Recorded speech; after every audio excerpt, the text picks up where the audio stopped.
Hello, कैसे हैं आप सब। आज फिर हम उस टॉपिक को कंटिन्यू करेंगे। पिछली वीडियो में हमने जो है ये रिवाइज कर चुका है कि यदि nth टर्म निकालनी हो तो फॉर्मूला क्या होता है, a plus n minus one into d. यदि हमें सम निकालना हो n टर्म्स का तो फॉर्मूला क्या होता है, n upon two into two a plus n minus one into d. ये फॉर्मूले हम कवर कर चुके हैं। ये फॉर्मूले हमने कहाँ लगाने हैं और किस तरीके से क्वेश्चन अटेम्प्ट करते हैं ये भी हम कर चुके हैं। आज फिर हम कुछ क्वेश्चंस प्रैक्टिस करेंगे रिगार्डिंग दिस टॉपिक।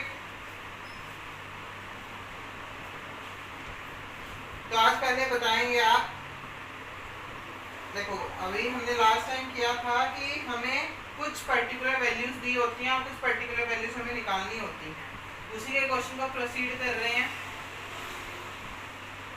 हमें गिवन है a7,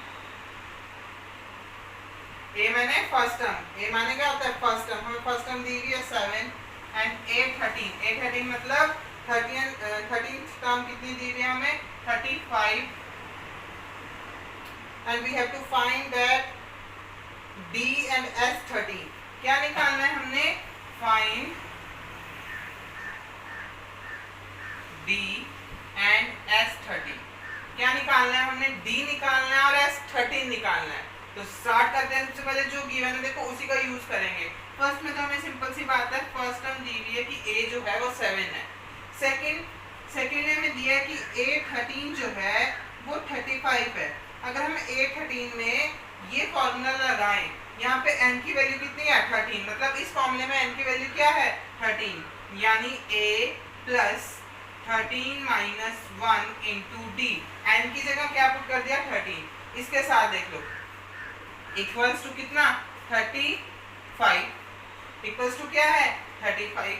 अब देखो a यानी फर्स्ट टर्म तो कितनी है हमारी 7, पुट कर दो यहाँ पे, गिवन है ना हमें कि हमारी फर्स्ट टर्म 7 है, प्लस 13 में से बन गया कितना आएगा 12, 13 में से बन गया कितना आएगा 12 into d as it is equals to कितना आ गया 35 जो है ये 5 उधर 7 उधर जाएगा, 12d equals to 35 minus 7 कितना आएगा, 7 इस जगह it's 28, 5 किए गए it's 28, 5 गए और 2 और गए 30 में से तो 28 आ गया equals to 12d।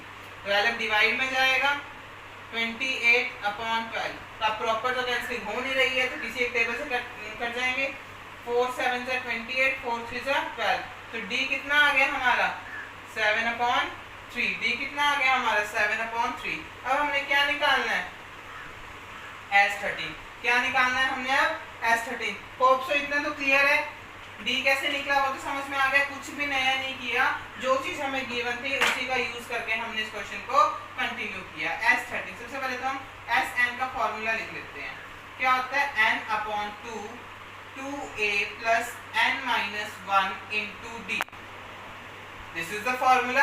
Here is s13 and here is sn. तो what is n? n is 13. यानी पुट करो अगर आप n की वैल्यू तो it's 13 upon 2 2a plus 13 minus 1 into d। ठीक है ना। अब सॉल्व करेंगे 13 upon 2 प्रॉपर नहीं कट रहा तो इसे एज इट इज रहने दिया। 2a की वैल्यू पुट कर दी, a कितना है हमारा 7 प्लस 13 में से बन गए 12 इंटू d कितना है हमारा 7 अपॉन 3, 3 4 जा 12, 4 7 जा 28, तो कितना आ गया 13 अपॉन 2, 2 7 जा 14 प्लस 4 7 जा 28। ठीक है ना। प्रोसीड किया 13 अपॉन 2, 14 प्लस 28 कितना हो गया 8 और 4 12 का 2 कैरी 1 2 3 4 कितना आ गया 42, इट्स 21। तो ऐसे s13 क्या आ रहा है मैं यहाँ पे लिख रहा हूँ।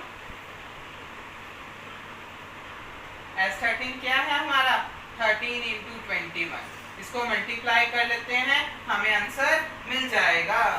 मल्टीप्लाई करते हैं 13 और 21 कितना आ गया 3 1 3 2 6 2 8 273 कितना आ गया 273। तो S13 कितना आ गया हमारा 273। तो आपको समझ में आया कि किस तरीके से क्वेश्चन करने हैं। ये वाले क्वेश्चंस मोस्ट इंपॉर्टेंट है क्योंकि यहाँ पे हमें कुछ पर्टिकुलर गिवन होते हैं और कुछ पर्टिकुलर हमने फाइंड आउट करने थे। अब चेक कर लेते हैं आंसर सही है नहीं है। चेक करते हैं इस क्वेश्चन को। बिल्कुल सही आंसर है इसका। तो होप सो ऐसे क्वेश्चन कर सकते हैं आप। क्लियर है कैसे करना है? मैंने लास्ट वीडियो में भी एक क्वेश्चन ऐसा सा कराया था, आपने उसकी प्रैक्टिस की होगी। अब एक क्वेश्चन मैं आपको होमवर्क के लिए देता हूँ, उसको प्रैक्टिस करें। नहीं होता है तो आप कमेंट में पूछ लें, आप पर्सनली पूछ सकते हैं और आप इस आंसर जो है वो मुझे कमेंट के जरिए जरूर बताएं। The question is given,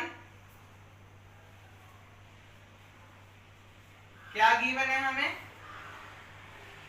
A3 equals to 15। A3 दिया है हमें 15।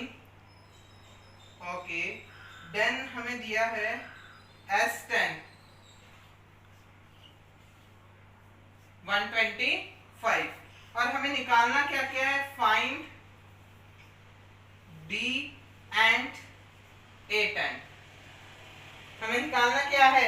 D and A10।